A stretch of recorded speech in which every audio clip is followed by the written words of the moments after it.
Kingdom Hearts 3 Remind has finally arrived. Except on Xbox. The first and only DLC expansion for the latest entry in the key-bearing, Disney movie-hopping, heart-releasing, dark-bathing series, players are able to experience the new Remind scenario, limit cut episode, secret episode, the data greeting photo feature, and have access to the premium menu. The Remind portion of the DLC provides new story cutscenes and gameplay elements that are intended to help flesh out the final act of Kingdom Hearts 3.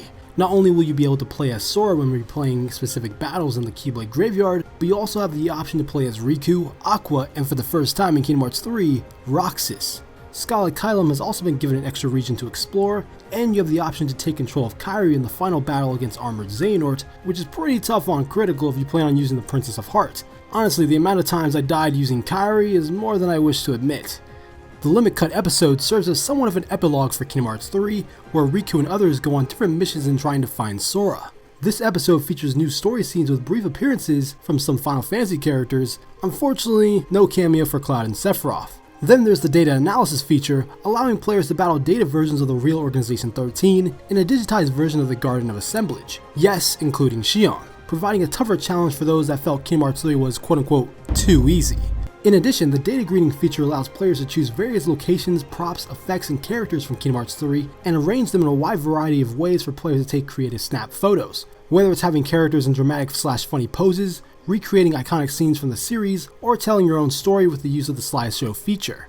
And after beating all 13 Limit Cut bosses, you'll unlock the secret episode featuring new story scenes that show Sora's whereabouts after the events of Remind, and a boss battle where you'll fight against definitely not Noctis from Versus 13, aka Yozora. Voiced by Dylan Sprouse!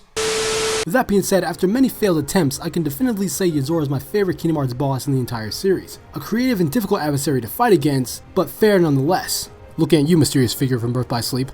Moving on, we have the premium menu, which allows players to choose two difficulty options, Easy and Pro, which grant access to diverse settings and challenges to earn as soon as you start a new game file. The easy codes make the game a breeze to get through, with settings that include automatic health/magic regen, one-hit kills, and auto-guarding against enemy attacks.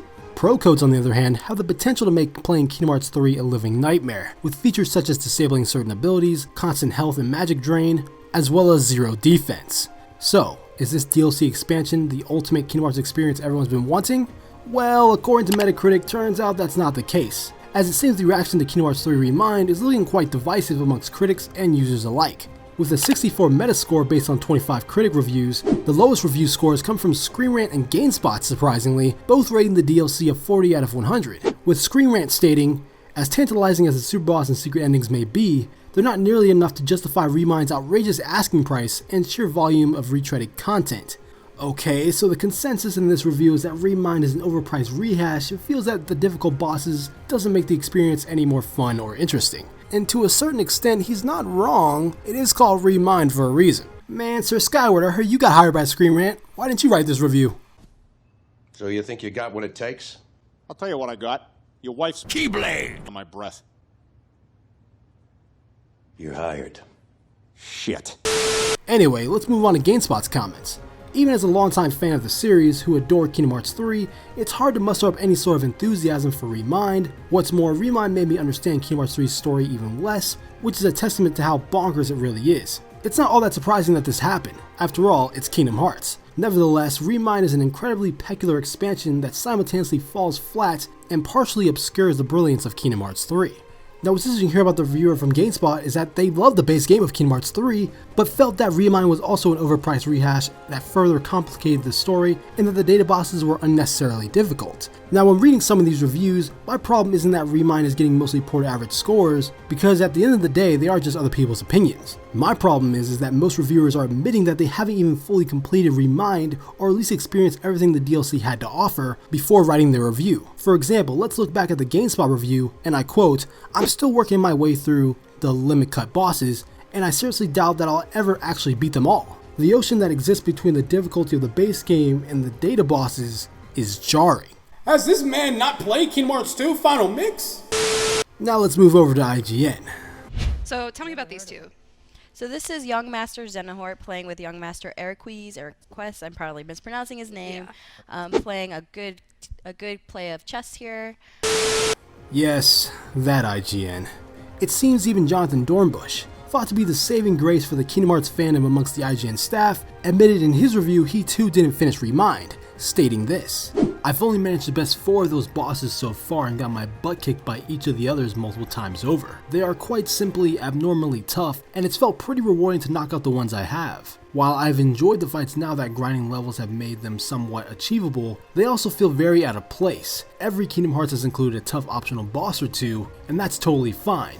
But including over a dozen new battles that are orders of magnitude more difficult than anything else in the relatively easy Kingdom Hearts 3 makes them a disorienting challenge to tackle.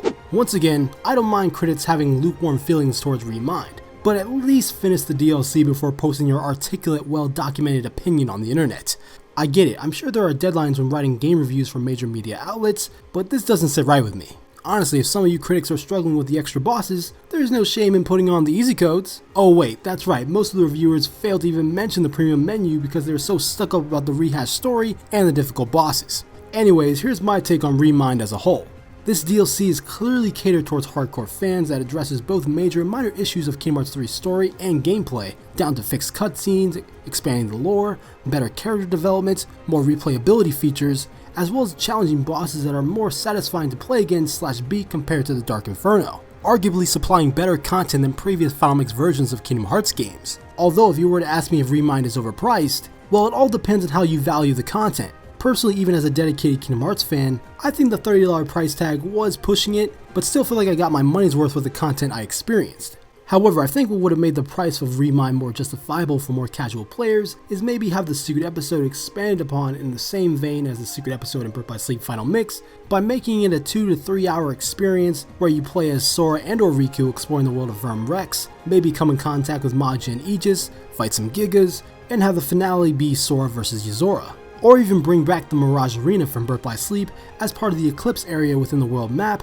for fun minigames and challenging arena battles where you can play as Sora and other Keyblade wielders, combating your way through waves of enemies since the Colosseum isn't present on Olympus. You definitely get your money's worth with content like that. So let me just think in the comments down below about critics' reactions to Kingdom Hearts 3 Remind, and what are your overall thoughts on the DLC. If you guys enjoyed the video, make sure to hit that like button, it really helps me out. Subscribe for more content from me on Kingdom Hearts and other games in general. I'm DMLX, I'll see you in the future.